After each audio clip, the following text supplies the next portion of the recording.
Hello, this is Romany welcoming you to the 2117th edition of the Enfield Talking newspaper, Dateline 12 October 2017.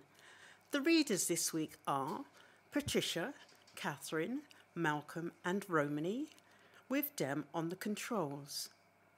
The editor was Phillip and the production and distribution team is Peter and Phillip. Our title music is Country Rock Polka, composed by Pat Prilly, Fernand Bouillon, Harry Brewer, and performed by Jean-Jacques Perry, and is used with his kind permission. The local news stories that we will be reading come from the Enfield Independent and the Edmonton Green magazine and are their copyright. The events information has been collated by us from other sources.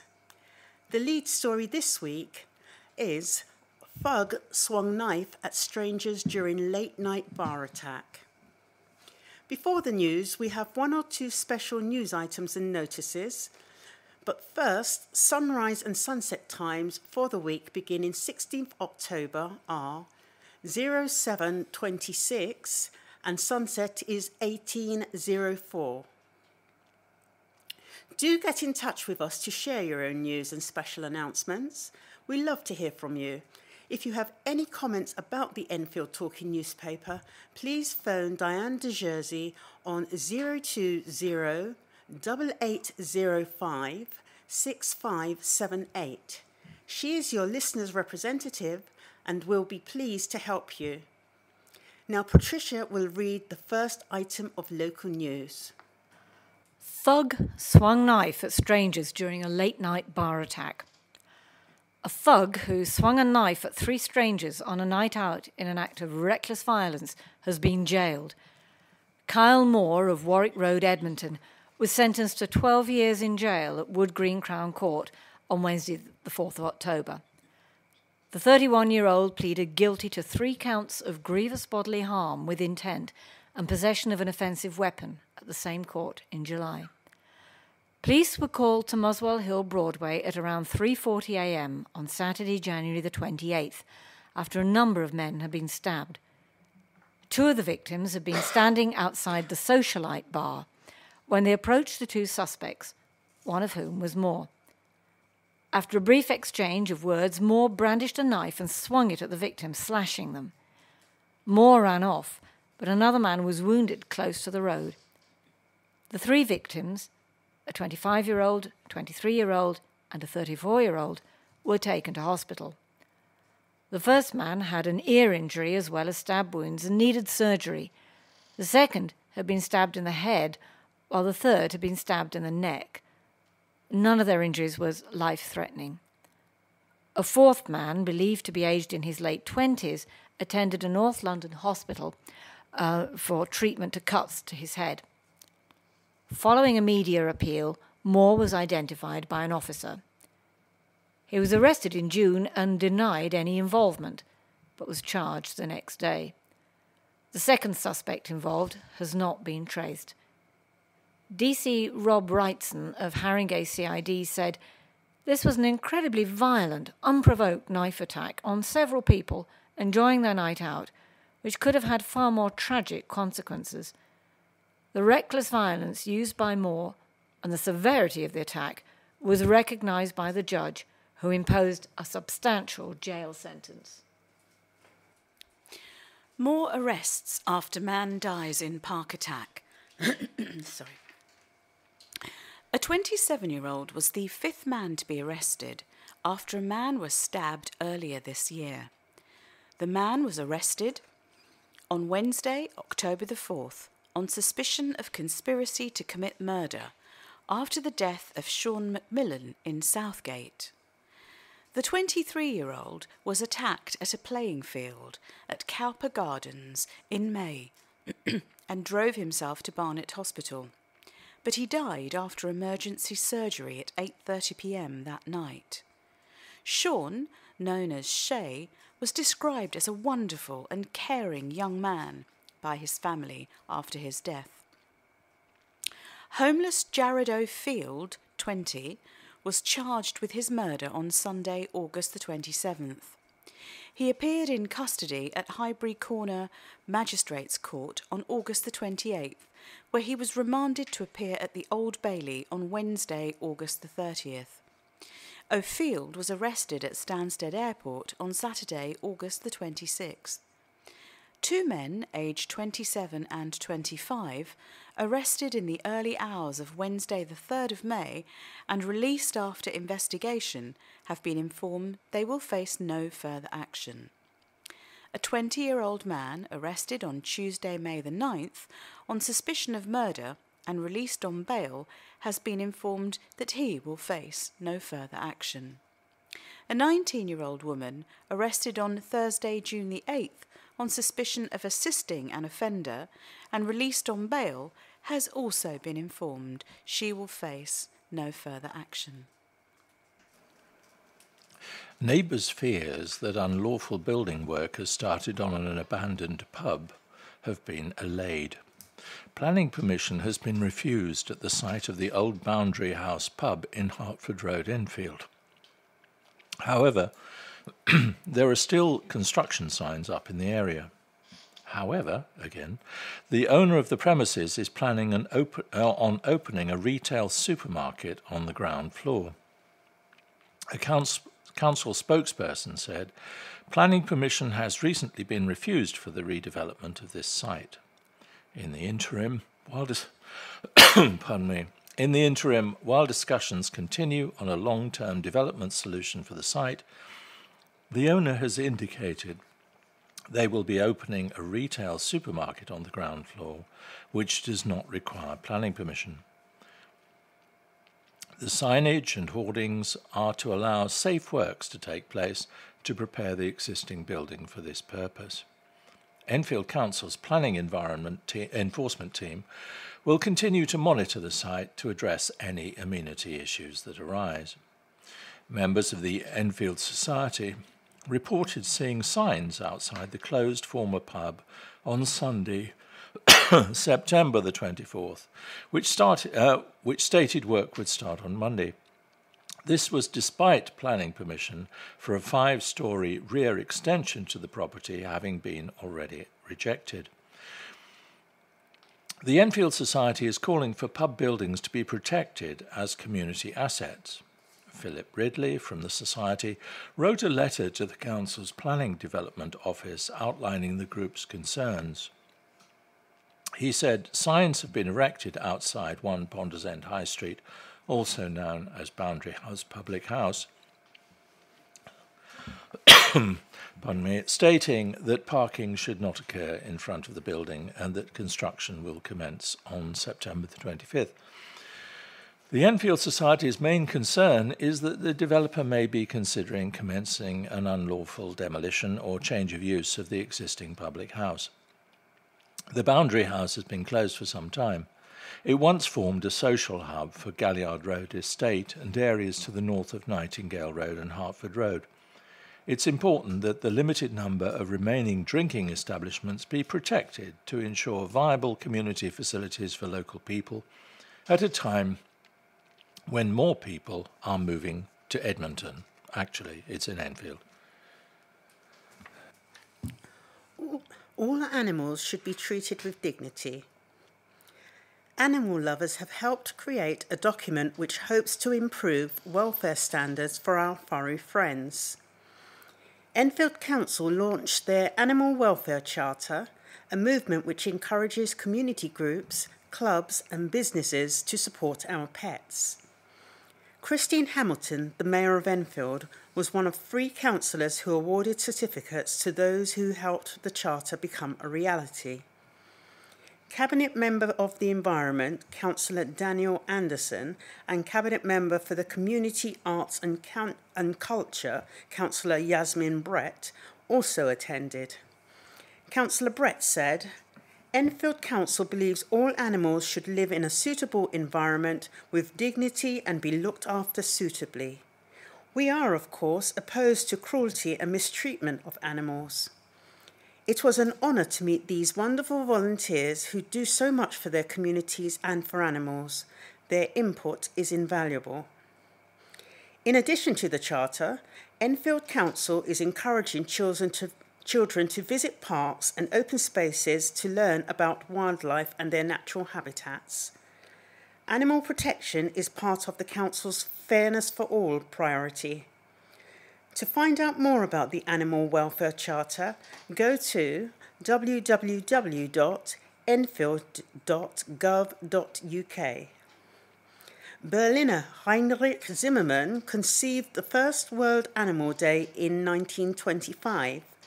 His proposal to make October the 4th World Animal Day was accepted at a Congress of the World Animal Protection Organizations in Florence, Italy in 1931. The date was chosen because it marks the feast day of St. Francis of Assisi, who is the patron saint of animals. TV production team catch illegal trader on camera. A TV production team recorded one of two men convicted of illegal street trading committing their crime while making dom on the spot. The programme follows environmental protection officers as they keep boroughs clean, safe and well regulated, primarily by issuing fixed penalty notices. Illegal street trading involves selling goods for profit without the correct licence. In these two separate cases, the offenders were discovered selling vehicles illegally along the Hertford Road. Marius Osmani, 27, of Ian Square, pleaded guilty to his offence at Highbury Corner Magistrates Court on Thursday, September the 14th. He was ordered to pay a fine of £100, a victim surcharge of £30 and costs of £90, a total penalty of £220. Eman Pavlov, meanwhile, who is 37 years old and lives in Hertford Road, also pleaded guilty, but answered to the additional charge of being sole director of ERP Motors Limited at the same court. Mr. Pavlov was ordered to pay a £200 fine, £30 victim surcharge and £175 costs, a total of £405. ERP Motors was fined £200 and ordered to pay £175 cost. Both Mr. Osmani and Mr. Pavlov had their offending vehicles seized, with the court issuing an order to consider having them destroyed. Enfield Council's Cabinet Member for Environment, Councillor Daniel Anderson, said, "We'll continue to monitor our streets from illegal street trading, and in particular, the illegal sale of vehicles. Those who engage in such practices harm legitimate car traders, as well as taking up residents' parking spaces." He added, "There's also the threat posed by the sale of potentially unsafe vehicles, which is inexcusable. We're therefore determined to continue our work in this area to help maintain strong communities. I would also like to commend the efforts of our hard-working officers who are striving to crack down on this illegal activity." Children help create breathtaking space, and there's a photograph that goes with this article that shows some very happy-looking children almost planted in the grass outside to go with the lovely space that they're creating. And it goes, "Young gardeners were beaming with pride after they helped transform a neglected open space into a breathtaking area. Pupils from St Edmund's Catholic Primary were joined by the Mayor of Enfield, Christine Hamilton, in planting flowers at Monmouth Road Garden Green.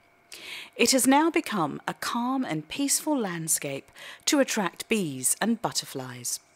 The area, designed in partnership with Enfield Council and Glendale Countryside Limited, has now won a National Landscape Award in the Community and Schools Development category. Part of the spot's attraction is a paved footpath engraved with a quote from 18th century novelist and journalist Daniel Defoe, who wrote about Edmonton. There is also a retaining wall and a line of trees trimmed into an arc to reflect the Grade II listed crescent of 19th century townhouses nearby. Councillor Alan Sitkin, Enfield Council's Cabinet Member for Economic Regeneration and Business, said, "We are honoured to be recognised in this way. and we are extremely thankful to all who made the project come to life. It is a truly breathtaking urban project, and I hope all local residents will enjoy the area for years to come. The work at Monmouth Road Green forms part of the Council's growth and sustainability objective to attract investment and support sustainable regeneration and growth, as well as to provide residents with access to green, open spaces. Enfield Council's in-house team designed the scheme, working in partnership with Glendale, who submitted the award application. The Council has now submitted the green space to the Urban Design Group Awards. Students take part in Activity Day Challenge. Students took part in a fabulous Activity Day to mark the start of the new term. Sixth formers from Nightingale Academy in Edmonton took part in activities such as archery, pedal karting and wall climbing at Tolmer's Activity Centre in Cuffley. Nicola Hunt, pastoral lead for Year 12 and 13, said this was a chance for students to get to know each other and to build a new team. It's how we move forward as a sixth form, being supportive of each other. We wanted to get students motivated and to show them how much they can achieve by working together. She added, for those who didn't believe they could complete these physical challenges, it was a real confidence boost when they realised, with the support of their peers, they could. Not only did they complete the tasks, but they enjoyed them too. We are all excited for the year ahead. The students took part in activities that included archery, pedal karting, wall climbing and team challenges. Fatma Akuyu, 16 in Year 12, said, it was very enjoyable and I met new people and learned how to communicate with them. The day really helped with starting in the sixth form. It was fabulous. CCTV images issued in fly tipping appeal. CCTV footage caught two men illegally dumping black bags full of rubbish near a subway. Enfield Council say the offence happened on Sunday, September the 10th in Munster Gardens, Palmer's Green. The authority has now issued an appeal and want to speak to the men pictured. Councillor Daniel Anderson, Enfield Council's Cabinet Member for the Environment, said, Enfield Council spends £4.5 million each year clearing our streets, with £800,000 alone on dealing with fly tipping. There are plenty of ways of disposing of waste legally and responsibly in the borough. Therefore, there is really no excuse to dump rubbish in this way. I am therefore looking forward to seeing these men being caught and handed fixed penalty notices. I am appealing to anyone who has any information on these culprits to report them as soon as possible through our website. Help the council in its efforts to make Enfield cleaner and greener. Those guilty of disposing waste illegally are given a £400 fixed penalty notice. However, they could face further penalties if they refuse to pay up. Enfield Council doubled the cost of fixed penalty notices at the start of this year. To dispose of bulky waste, people are encouraged to organise a collection through the council website. If the items are to be collected by a third party, ask to see their waste carrier's licence before going any further. A fixed penalty notice can be issued to the person whose waste it is if this is not done. Another story about fly tipping, but with a slightly happier note to it. Tena found in fly tipping donated to charity. A waste services officer has donated money he found to charity. Ricky Andrews stumbled across a £10 note amongst the debris he was sifting for Enfield Council in Hertford Road. Instead of going to the police, which no longer accept lost property, Mr. Andrews decided to give the cash to Enfield Mayor, Councillor Christine Hamilton's charity, Enfield Cares. In response to the kind-hearted action, Councillor Daniel Anderson, Enfield Council Cabinet Member for Environment, said, "What a great and honest gesture from our Waste Enforcement Officer, Ricky. We're very glad he chose to make a deposit into the Enfield Mayor's charity. It certainly puts a spin on the term filthy lucre. We hope this particular fly-tipper will be caught. Green Doctor helps those afraid to rack up costly heating bills over winter. People afraid to rack up an expensive heating bill over the freezing winter months are being told about a new scheme. Enfield Council wants people to know about the government grant-funded Warm Home Discount Scheme. Many people would rather freeze than spend money they cannot afford on heating. However, they can book a Green Doctor visit as part of Enfield Council's Local Energy Advice Programme, or LEAP. Under the programme, help is given to reduce gas and electricity bills, save money and improve health. Enfield Council's Cabinet Member for Economic Regeneration and Business, Councillor Alan Sitkin, said, Enfield Council is committed to reducing the impact of the cold to all residents, and it has pledged to reduce fuel poverty as part of its warm home strategy. Thousands of households in Enfield live in cold or inadequately heated homes. If you are eligible, why not book a visit from the doctor? The Green Doctor can help your health, your comfort and your wallet.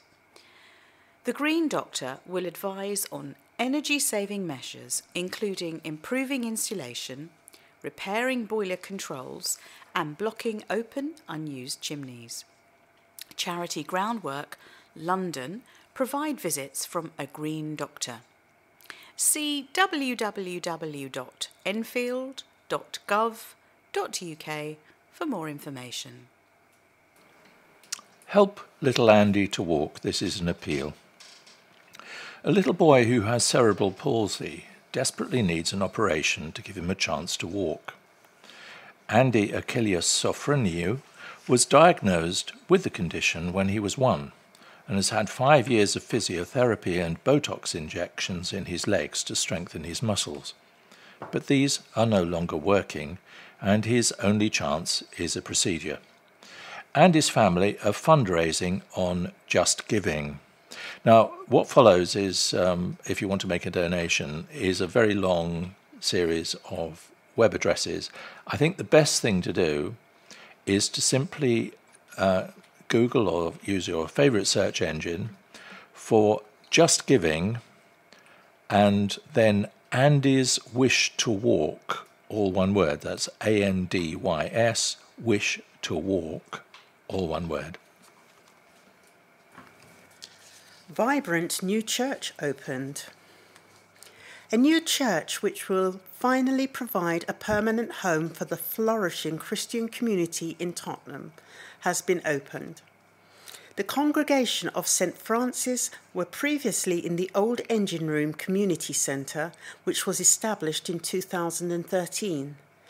Initiatives led by the team include React, a performing acts workshop staged every spring for young people who attend local schools. They have also launched the annual Hale Village Summer Festival, which brings together businesses, residents and partners from across the community in a celebration of the local area. The new church and engine room building will allow the St. Francis congregation to play an even bigger role in supporting Tottenham Hale. The new in-house bakery and cafe, run by local pizzeria Loven Presents, will provide a vibrant social hub for the whole community, while the recently opened 36-place nursery will give support to the many young families living near Tottenham Hale. And now news of a musical show coming to the Dugdale in Enfield next week, Broadway and West End. After 6 years and 11 sell-out shows, David Short and Dash are back for their 12th production. It's called Broadway Lights to West End Nights, and it features all the hits from your favourite musicals. You'll be whisked away on a musical extravaganza performed by North London artists, with tunes from Les Mis, Starlight Express, Beautiful, Book of Mormon, Half a Sixpence, Jesus Christ Superstar, Rent, Barnum, Carousel, We Will Rock You, and many more. The show is on at the Dugdale, that's 39 London Road, Enfield, EN2 6DS. It's running from next Monday, the 16th of October, to Saturday, the 21st of October. Details are available by ringing 020 8807 6680, or you can email Dugdale Centre, that's all one word, dugdalecentre.co.uk. An apple a day. And the picture that goes with this brief article pretty much sums up what we're going to hear about. It's a very nice looking trader in an old-fashioned style apron, holding up some apples in front of a table laden with apples in the outdoors. And it continues, hundreds flocked to Woodcroft Wild Space in Winchmore Hill for an apple day. Freelance writer and food historian Angela Clutton introduced the audience to a variety of fruit. They learnt about the Woolbrook russet, the yellow-fleshed golden rain, and the Lady Sudeley dessert apples.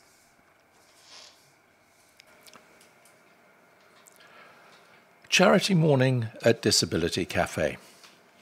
A cafe run by a leading charity with a reputation for creativity, innovation and enterprise in generating opportunities for people with disabilities welcomed the public to join them over a cuppa and delicious homemade cake.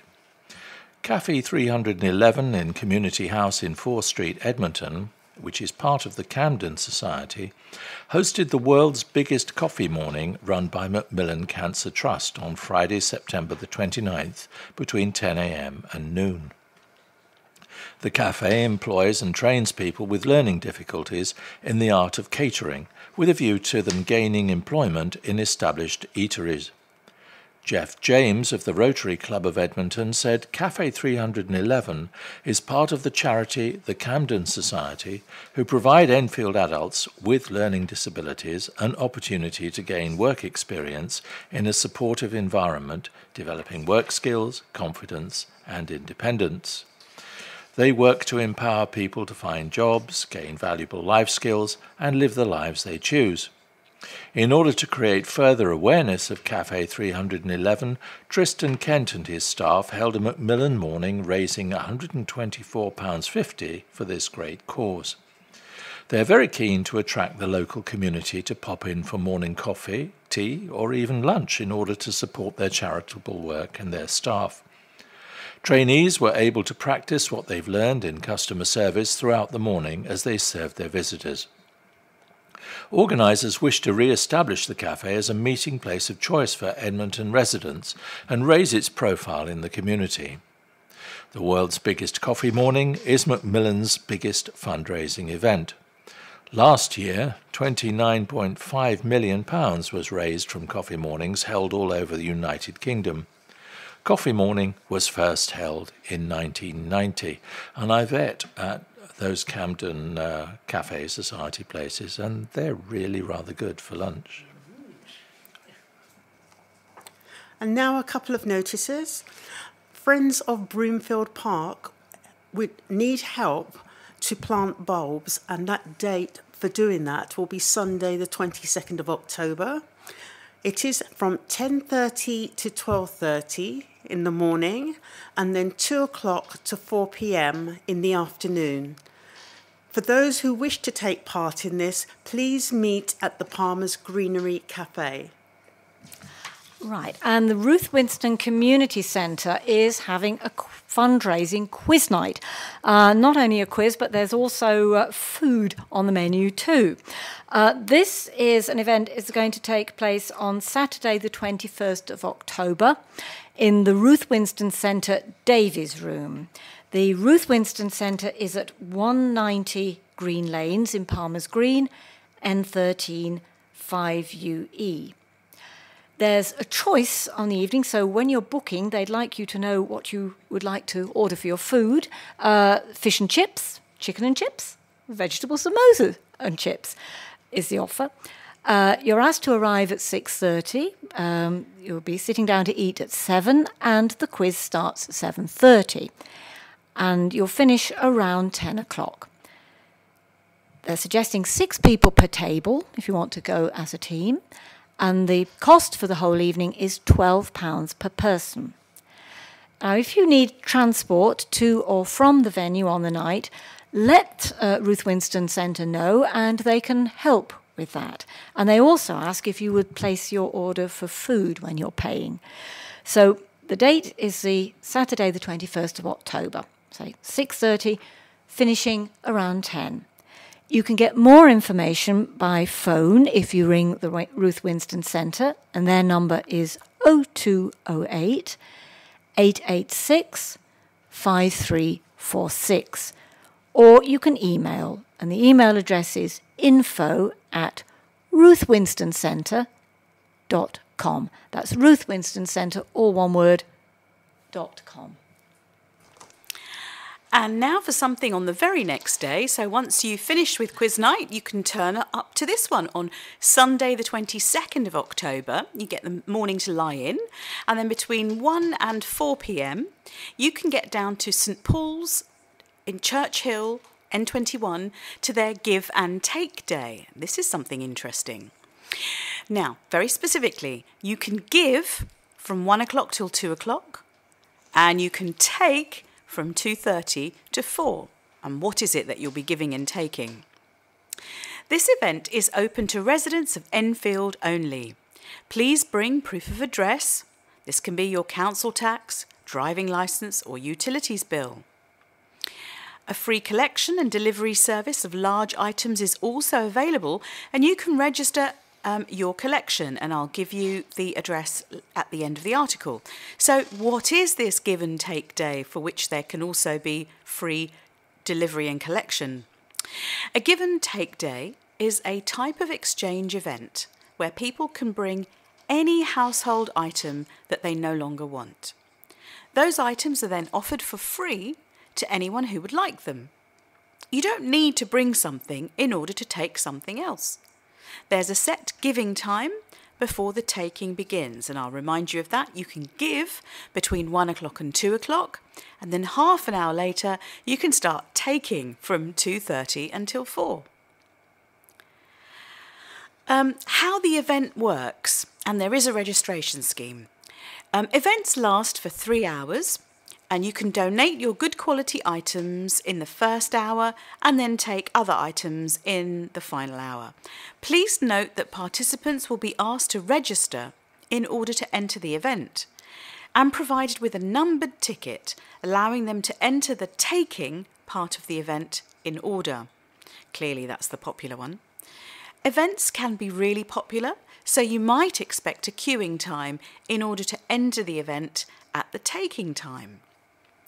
So if you're at all interested in any of this, if it sounds interesting, give and then take, you can find out much more information at the following web address, and that's wiseuptowaste, all one word, wiseuptowaste.org.uk, wiseuptowaste.org.uk.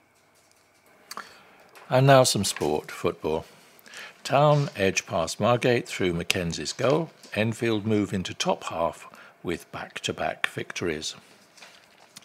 Enfield Town were left hanging on against Margate despite a lightning-quick start, putting them ahead inside a minute at the Queen Elizabeth II Stadium on Saturday, with Taylor Mackenzie's 64th minute winner eventually securing a 2-1 victory. Town found themselves in front with just 40 seconds on the clock through Mickey Parcell, who was left unmarked from Aaron Green's low cross. A flurry of attacks could have made it more before Margate began growing into the game, with Franny Collin levelling 6 minutes into the second half from a scrappy equaliser. But in the final half an hour, Mackenzie's header from a Sam Young's free kick restored the hosts' lead to give them back-to-back wins and lift them up to 12th in the Bostik Premier League table.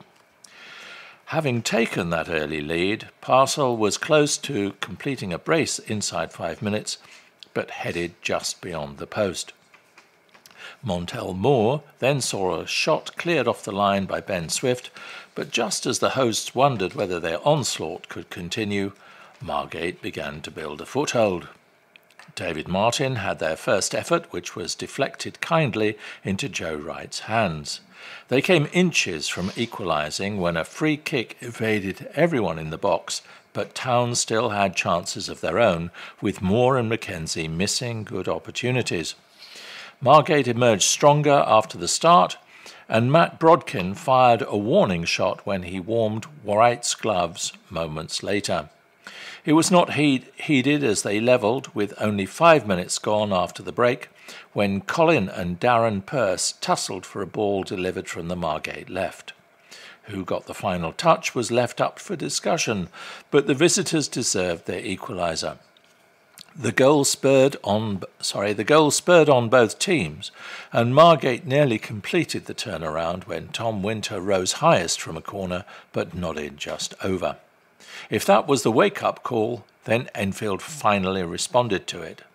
Mackenzie headed home Young's free kick, which had been perfectly delivered, and Town found themselves back in the driving seat. After that, Margate's confidence began to desert them, despite coming into the game on the back of a 5-game unbeaten run. And Town flexed their muscles. As Ryan Blackman fired in an effort on goal from a distance. Simon Thomas was also played through in the final 5 minutes, but when finding himself one-on-one with a visiting goalkeeper, lost his composure and allowed Patrick Lee to come off his line and smother. Harry Stannard had yet another chance to wrap up victory, but his header somehow missed the target from Martin's pinpoint cross. The result lifts Enfield up to 12th and into the top half, a point behind the team they defeated, and 6 off the Bostik Premier League playoff spots.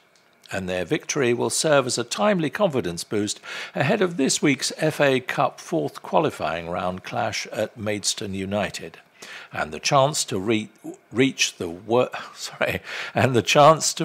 first round proper for the first time in the club's history.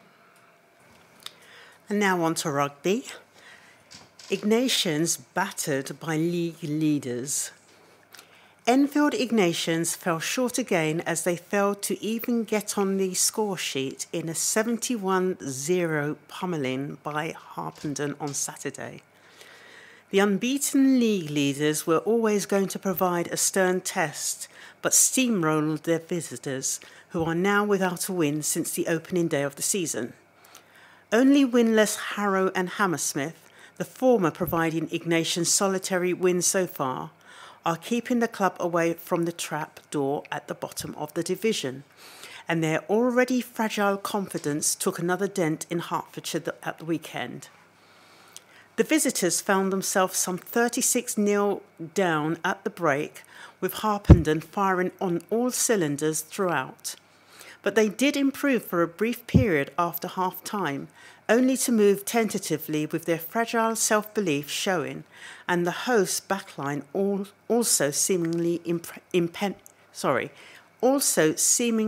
impenetrable at times. Despite the heavy scoreline, Captain Jake Bates was still keen to focus on the positives come the full-time whistle, and said he had noticed improvements in his side's game. He said, although it wasn't reflected on the scoreboard, we delivered a better performance in many ways than the previous week against Harrow. The back row certainly put in a big shift.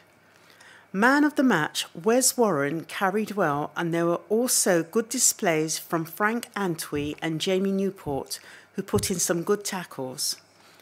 The hosts have now won all 5 of their games in the league so far, picking up bonus points in each and running in a stunning 292 points while conceding 87, the highest and lowest in the division respectively. Ignatians, on the other hand, have shipped some 258 points, the worst tally in the league by some margin, but they have secured 3 bonus points for their try scoring, racking up 106 points, only 26 behind 5th place Belsize Park. Bates added, Harpenden are the best side I have played against at this level. They have recruited well during the summer and they've been clocking up big scores against other sides in the division. We have a week off, but we are crucially aware of the crucial importance of the next two league games. Going away to Hammersmith and Fulham and home to Tabard will be very big games for us. Ignatians' trip to Hammersmith, who are bottom of the table on points difference, is on Saturday, October the 21st. Now I have a letter about the rollout of universal credit, which is coming to Enfield from next month. It's written by Councillor Jessamine Brett, who's the Labour Cabinet Member for Community, Arts and Culture at Enfield Council, and she's directing her letter particularly to Kate Ossamore, who is one of our local MPs. And Councillor Brett writes, "It is with dismay that I am advised that the DWP is proposing to commence the rollout of universal credit in the London Borough of Enfield from November 2017. DWP staff have described a staged rollout over a 4-month period, starting in postcodes EN1, EN2, N9 and N13, concluding in February 2018. The start of the rollout in November means that families claiming universal credit for the first time will be left without benefit payments in the run-up to Christmas. We have estimated that almost 250 households per month will be hitting a trigger to claim universal credit. Those switching over to universal credit from other benefits will also risk disruption to benefit income at an extremely challenging time of year for low-income households. By Christmas, we're anticipating 500 households will be making the transition to universal credit or making a fresh claim. Over time, 24,000 Enfield residents will be transitioned over to universal credit, many living in the private rented sector. The volatile nature of Enfield's private rented sector is evidenced by Ministry of Justice figures, which reveal that Enfield had the highest recorded number of possession orders, 2,314, awarded during 2015-16. Enfield also has one of the highest numbers of local families living in temporary accommodation, with most households becoming homeless having been evicted from a private sector tenancy. I have real concerns that the time taken to process universal credit claims, difficulties for advocates and claimants to get through to the processing centre and avenues of representation being severely restricted will have a negative impact on our local residents. I strongly believe that the rollout of universal credit in Enfield must be undertaken in a way that allows local landlords to retain confidence in letting their property to those who receive benefit. You must be aware that many statutory and voluntary services are closed or operating at a reduced level over the Christmas period, and the assistance for local families who are in financial difficulty will be challenged. I'm therefore asking you to lobby the Right Honourable David Gauke, Secretary of State for Work and Pensions, to reconsider the decision and consider a revised date of February 2018 at the very earliest. And now a letter from Pauline Sherman from Winchmore Hill, who maintains that this is no longer a rhetorical question. Does anyone actually use Cycle Enfield? I was very excited yesterday morning when I saw my first cyclist in the cycle lane in Winchmore Hill. After the extreme disruption in the borough and the cost, at least one person has used it. Another on the same theme from Name and Address Supplied. Chaotic scheme is nothing but trouble. The horrendous roadworks the Mini Holland scheme in Palmer's Green have brought are causing extreme chaos. I am an avid cyclist myself, and so I'm all for promoting it as a healthier way to get around. But I'm also a realist, and sometimes it simply would not be convenient for me to travel by bike. Surely there has to be a better way to do it. All it's done is inconvenience shop owners and would-be shoppers alike. Enfield Council should be ashamed of themselves for agreeing to implement such a badly thought out and disastrous plan. It has caused nothing but trouble. And now a couple of articles from Palmer's Green and Southgate Life magazine. This one is Pastimes on Edna Hall Clarke, an artist, and it's by Joe Studman, who's a local historian. I always knew that Edna Clarke Hall had lived on Southgate Green and include a couple of anecdotes about her on my tours of Southgate. I relate how the noisy plumbing in the family home used to frighten her at bedtime, and when her father was a nonconformist minister at Free Barnet, her mother would bake jacket potatoes for the children to put in their pockets to keep them warm on their Sunday morning trek to Christchurch. But it was only recently, when I discovered her watercolours, that my interest in her as an artist was aroused. Born in Kent in 1879, the family moved to Southgate when she was 2, and for the next 8 years lived in the house that later became a branch of Barclays Bank. It was rebuilt in 1927 and is now the home of Salcombe Day Nursery and Preschool. When she was 14, she was enrolled at the Slade School of Art and was fortunate enough to study under its greatest tutor, Henry Tonks, who remained a friend for life. Among her contemporaries at Slade were Gwen Salmon, Idle Nettleship and Gwen John. All four became acclaimed artists, remained friends for life, but suffered ill-fated marriages or relationships. William Clarke Hall was 26 when he first encountered the 13-year-old daughter of his co-founder of NSPCC, Benjamin Waugh. Photos of Edna at 16 reveal a natural beauty, and it's easy to see how the barrister was beguiled by this fun-loving, talented young woman. He encouraged her art and became her mentor and confidant for the next 6 years. Edna married William after she graduated from Slade with a series of prizes and scholarships. She was 19, but instead of embarking on an artistic career, William expected her to take on the role of housewife. Despite producing 2 sons, the intimacy between them cooled, much to the distress of Edna. William did provide financial security, and the family home moved to Upminster Common. First to a house called Great Tompkins, and then to a larger Great House, which remained her home for the next best part of 80 years. It was a former property that inspired her most famous works. She possibly saw her unhappy relationship paralleled with Katherin Earnshaw and Heathcliff in Wuthering Heights, and over the next 20 years she produced a series of drawings and paintings based on the novel. She rarely showed her work, and the introspection led to a breakdown in 1919. Years of experiencing the heartless indifference of her spouse, she was also devastated by the death of her close friend, the poet Edward Thomas. The depression was lifted when Henry Tonks introduced her to the psychologist Henry Head. He was able to lift her spirits, and throughout the 1920s and 30s, Edna finally produced work that was regularly exhibited. The newly opened Redfern Gallery made her the first artist to have a one-person show where most of the 89 exhibits were sold. A third were etchings from her newly developed skills of engraving. When arthritis threatened to end her career, she spent 3 months living among the locals in Egypt. Not only did it cure her ailment, but it also produced a series of delicate watercolours. Edna began writing verse and produced 2 books of poetry.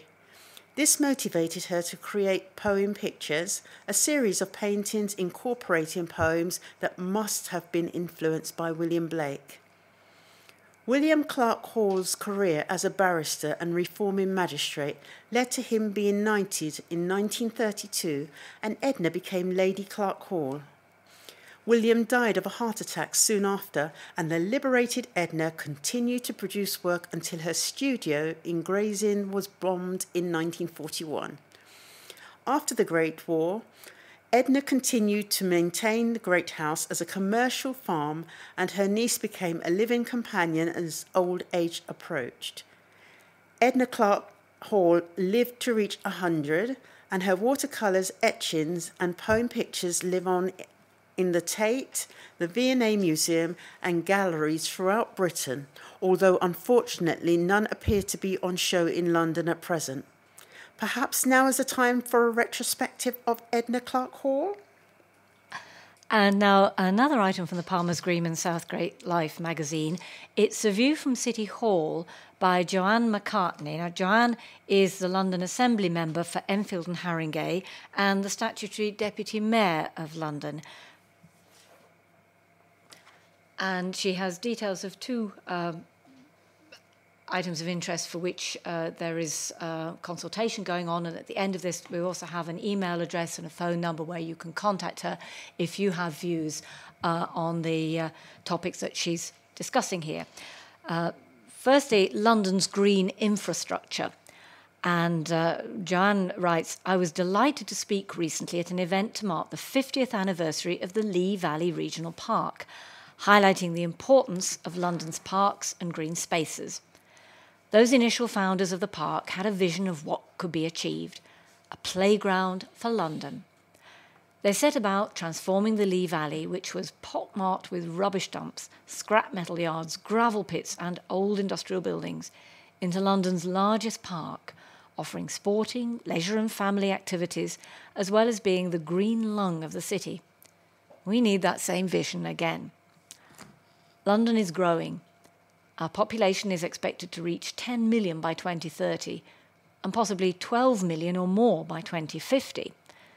This significant population increase will require thousands of new homes, as well as associated schools, healthcare centres and places of work. Pressure on land is inevitable, but we must ensure that higher density doesn't compromise quality of life and livable neighbourhoods, and instead protects our green spaces. Our green infrastructure needs to be secured and enhanced. Both the Mayor of London and the London Assembly are examining how this good growth can be achieved. The Mayor has made a commitment to make London a national park city and to ensure that at least half of London's area is green by 2050. Full details are set out in the Mayor's draft London Environment Strategy, and I encourage you to respond to this consultation so that we can capture all of the ideas and information we need to ensure that the strategy delivers on its ambition. The London Assembly Environment Committee has recently published a report, Park Life, Ensuring Green Spaces Remain a Hit with Londoners. This looks at what measures should be taken to protect and improve the capital's green spaces. Our call for evidence for this investigation received more responses from the public on this issue than for any other investigation to date. And that's surely an indication of how important green space is to our city. Details of the Mayor's consultation and the London Assembly report can be found at the website www.london.gov.uk. And the second item of interest from Joanne McCartney is about a new bus route to the North Middlesex Hospital. And she writes, for the past few years, along with local residents, I've been campaigning for better bus services to our local hospitals, and especially for a direct bus route from our area to the North Middlesex Hospital. I'm delighted that the Mayor has announced new plans for improving buses to London's hospitals, and that our area will be a priority for a direct link to the North Mid in the coming year. There will be a consultation on the exact route, so please let me know if you have any views on this. The contact details for Joanne McCartney, her name is spelt Joanne, and then McCartne. So Joanne McCartney. Her email is joanne.mccartney@london.gov.uk. Her web address, www.joannemccartney.com. And the telephone number is 020 7983 5524. So do get in touch with her if you have thoughts or comments on either of those current projects. Could a coat of paint increase the value of your home? The following is an article, again in the Palmer's Green and Southgate magazine, by Mick Lawton, a Palmer's Green DIY doctor. According to new research by Dulux Weathershield, 1 in 3 Brits are happy to pay more for a property with a well-maintained garden, clean windows, and that all-important freshly painted door. Most people make their mind up on a property before they even walk through the front door, so it's worth considering the appearance of your property if you are considering selling or renting it. The timing of any work you do to a property is crucial. To maximise viewings, you need to smarten up your property before the agent even turns up to view, and especially before they take any of the 20+ photos it requires to appear online. Despite the benefits, research shows that on average we haven't upgraded the exterior of our houses for more than 8 years, and 20% of us have not touched the outside for 15 years. However, a small change really can have a knock-on effect on your street. Mick continues, if I'm working on a property, it's very common that the neighbour will also ask me for a price, and before I know it, I'm working on a number of properties on the same road. This helps bring up the appearance of the street in general, adding those valuable pounds of potential to your property too. Do you move or improve in current economic climates? Whatever you prefer, make sure your property is in the best possible condition, and it can help you sell or rent it faster and for the best price. It can also help if you're staying put, whether you just want to enjoy your home or if you want to remortgage. If you want to freshen up the exterior of your property, why not contact your local DIY doctor? Mick Lawton's telephone number is 07985 412 599. Palmer's Green Tales by Jenny Burke. Susan Mehmet and myself have been making a film about the amazing orchard in Broomfield Park. The space was once a bowling green utilised by the Broomfield Park Bowling Club. When David March, a founding member of the orchard, discovered the space in 2009, it had been unused for about 15 years. David wanted to make it into a wildflower meadow and orchard, and he sought the help of a local campaigning group called Improving Our Place, who were very keen, and the then local council provided some funds and a designated officer, Graham Deal, who was a great supporter of the project. People were invited to sponsor a tree, and the orchard has blossomed into a wonderful oasis within Broomfield Park, much loved by local residents and its resident bees. The only problem being unwelcome visitors who commit vandalism, such as breaking tree branches and depositing litter. The most recent project has been the construction of a wildlife pond with adjacent growing space. 2 different sorts of dragonflies have already been spotted hovering over the pond. Plants around the pond and the growing space are thriving.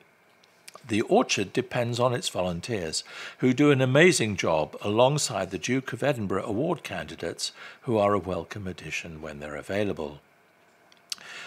The Bug Hotel, which visiting school children helped to create, is pictured in this article, and it looks completely ramshackle, but just the sort of thing that bugs would want to nest in.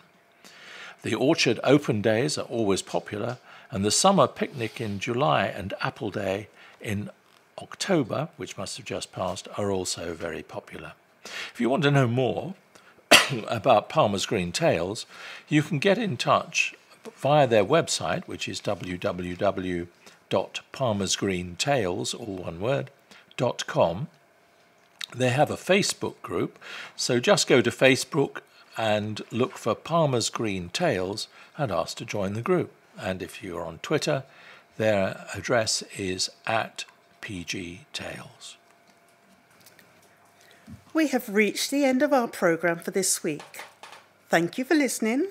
So from the team of Patricia, Katherin, Malcolm and Romany, and Dem on the controls, it's Goodbye. Please remember to turn over the address label in your postal packet, put the memory stick into the packet in a closed position and return it to us as soon as possible in readiness for the next edition. Don't forget you can call Diane de Jersey regarding any help you may require in connection with Enfield Talking Newspaper on 020 8805 6578. Coming up next, the latest news and information for the Greater London area from Infrasound. The Enfield Talking Newspaper will be with you again in 1 week's time.